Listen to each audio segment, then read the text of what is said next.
Hey, I just wanted to throw out this idea. Why I like to talk about, Sharia versus Talmud. And I know a lot of Christians feel ignored in these conversations, but I'll explain it real quick. The thing that I find fascinating, I don't even think there's ethnic Jews, by the way. So I don't care about Jews. I have no anger at Jews. I don't even know what a Jew is. What I do know is the Talmud postulates that truth can be argued. Like, if you can make a great argument, that's the truth. You get whatever you get away with. Sharia is fixed. And there's leeway in Sharia, but it's mostly fixed. It's like whatever is not explicitly banned is permitted. There's all kinds of philosophy behind it, but it's fixed. It's like this is the rules, and it doesn't change. And Christianity is more based on personal accountability, personal redemption. I'm not anti-Christian at all when I'm not talking about this stuff. It just doesn't apply to laws. And I'm really interested in how a society's laws are structured. I just find it super interesting. So the Talmud is all about arguing. And you might think that I because I keep making fun of the Talmud and point out Zionist deception, that I'm not like familiar with it, or I'm was raised in a certain way, but I wasn't. My dad was a rhetoric professor. And so I was raised in a very Talmudic environment where we would play a game called Just Hear Me Out, where we would be assigned, my brother and I would be assigned, an argument that we would have to make, like anything, like that human beings should eat grass, not beef, or, the most fertile tree is in the winter, like something insane.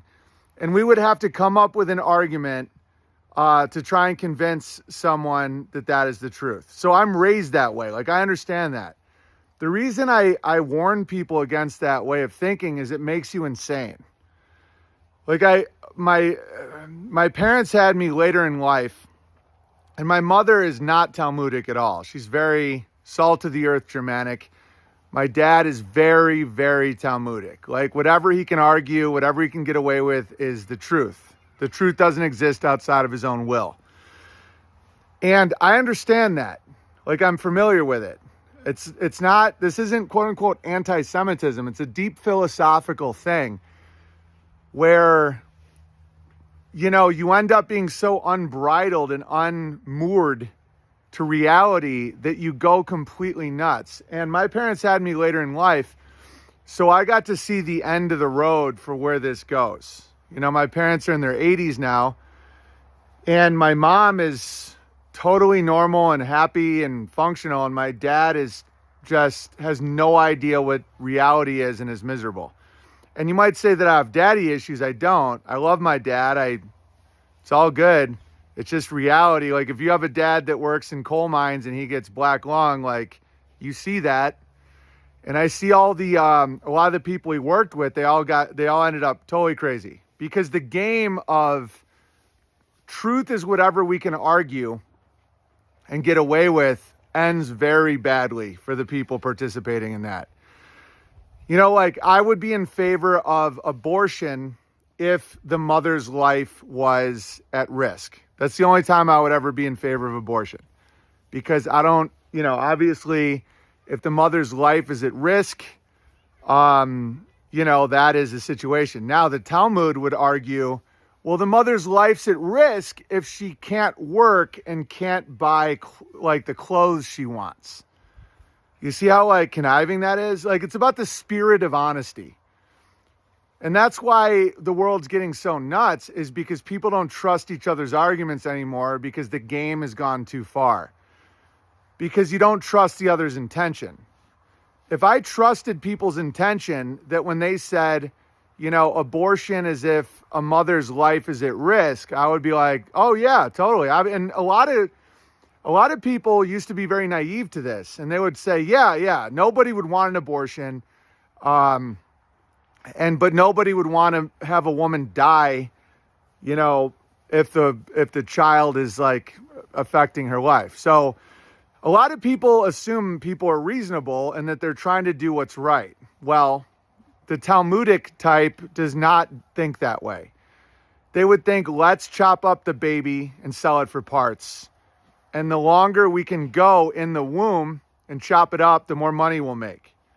And so that's why we're now at partial birth abortions, where a woman could be in labor, kill her baby, sell it for parts to pharmaceutical companies, and use the Talmudic reasoning of when life begins. And it's a woman's choice and a woman's body. And it's just a clump of cells, blah, blah, blah, blah, blah. And then the next week, Hamas is killing babies in the womb, right? So they don't actually believe anything.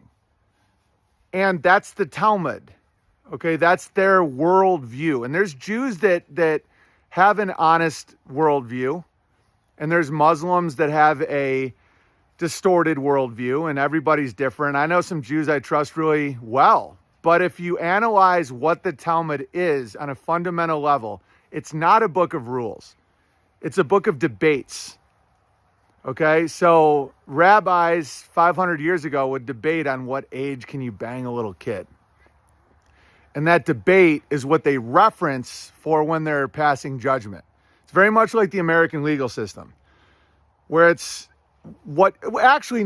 it's like every society is a combination of the two, where you have your fundamentals, but then you have your Talmud. You have your like corruption, where it's like, well, it depends on what you mean by murder. Like the Talmud argues that if you tie up a man, this is in the Talmud, if you tie up a man and he starves to death, you did not kill that man. That man killed himself because his body killed himself. All right, even though you tied him up and wouldn't let him get food. That's the type of thinking you're dealing with. And that's why when you're looking at a lot of Arabic countries, you're looking at Russia, you're looking at China, these people don't want to engage in diplomacy with America anymore or Israel because they know they're dealing with loophole-seeking, conniving leprechauns, because that's the nature of the Talmud. They will say, oh, we won't drop any bombs, and then they'll redefine the word bomb. You know, they'll say, oh, we meant B-O-M-E, a bomb, or like B-O-M, trademark, bomb, it's a candy. I'm not kidding, they think that way. And they go, we didn't drop any bombs, we dropped bombs. And someone's like, you guys are a bunch of assholes. And they're like, tee-hee, tee-hee. And I'm telling you guys, I lived with this growing up. It ends with people crying every morning for no reason. They don't know reality. They are miserable. They are emotionally, because you got the Talmud is pathos for pathology, which is emotion, and Sharia is logos, logic. That which doesn't change, the rules, laws of nature. And then the Christian is more on the path of